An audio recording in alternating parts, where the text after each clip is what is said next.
How's it going, pipe drivers? My name is James, and I'm a knowledge producer for Pipedrive.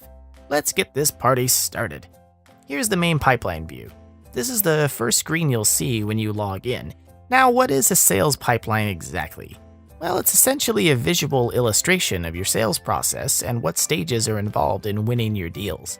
Pipedrive comes with a pretty generic but useful set of stages for you to start with, but you can edit, add, or remove stages in your settings, as well as set up multiple pipelines with their own unique sets of stages. So within these stages, you have deals, which are these little tile thingies you're looking at here. These deals visually represent that a contact, or lead if you will, has had the sales process initiated for them and is somewhere along the stages of your sales pipeline. As your deals progress, they can be dragged and dropped throughout the stages of your pipeline, moved into another pipeline, or marked as lost or won.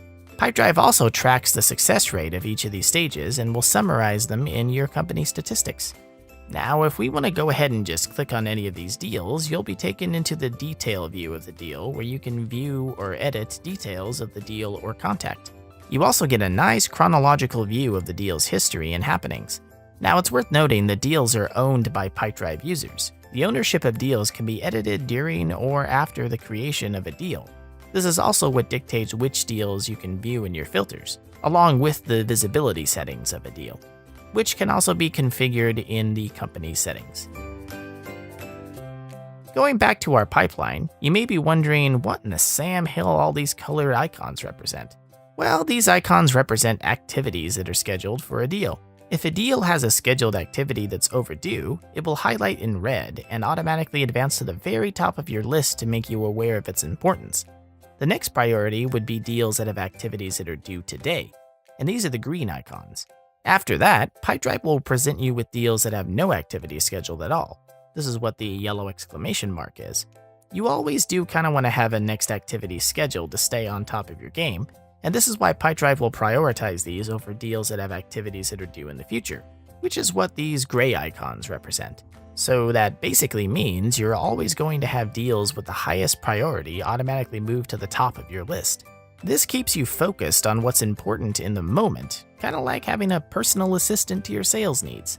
From here, you can also mark activities as completed and say, what? See here how Pipedrive will immediately prompt you to schedule your next activity for the deal? How you like them apples?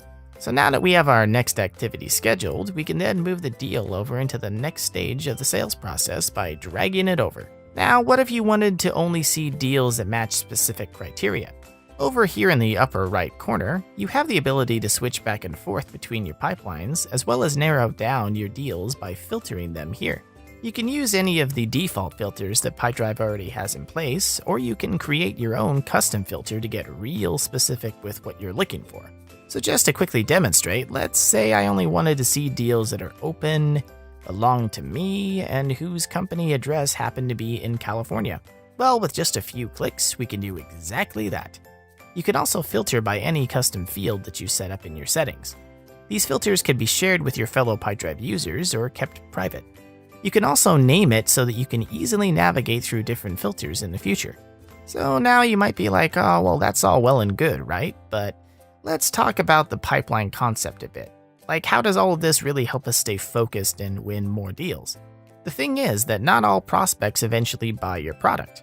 You can't win them all, right? So one thing that we can think about here is how many people should we contact in order to make one sale? To demonstrate, let's say that 5 of these deals in the idea stage move forward. You just drag these further along the pipeline and schedule activities, perform activities, etc., hoping to reach that last stage of the sales process and conclude in a triumphant win. Now, somewhere during this time, let's say that 4 out of these 5, for whatever reason, you lose, but you do win 1. So what does this essentially tell us? Out of every 5 deals, you win 1. So what if you wanted to definitely close at least 4 deals? Well, you simply need to get 20 deals through the stages of this pipeline. Now, of course, these numbers and conversion rates are verified by actually doing the work and reviewing your statistics later on. Here you can see in your company statistics what your win-to-loss ratio is. So in the end, to make a specific number of sales, you need to do a certain number of activities, and that's where the visibility of a sales pipeline is invaluable.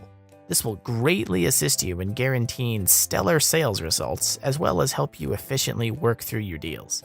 So that's the bread and butter of Pipedrive, everybody. So go get yourself some pipeline action today and start adding your first deal. Just remember that coffee's for closers.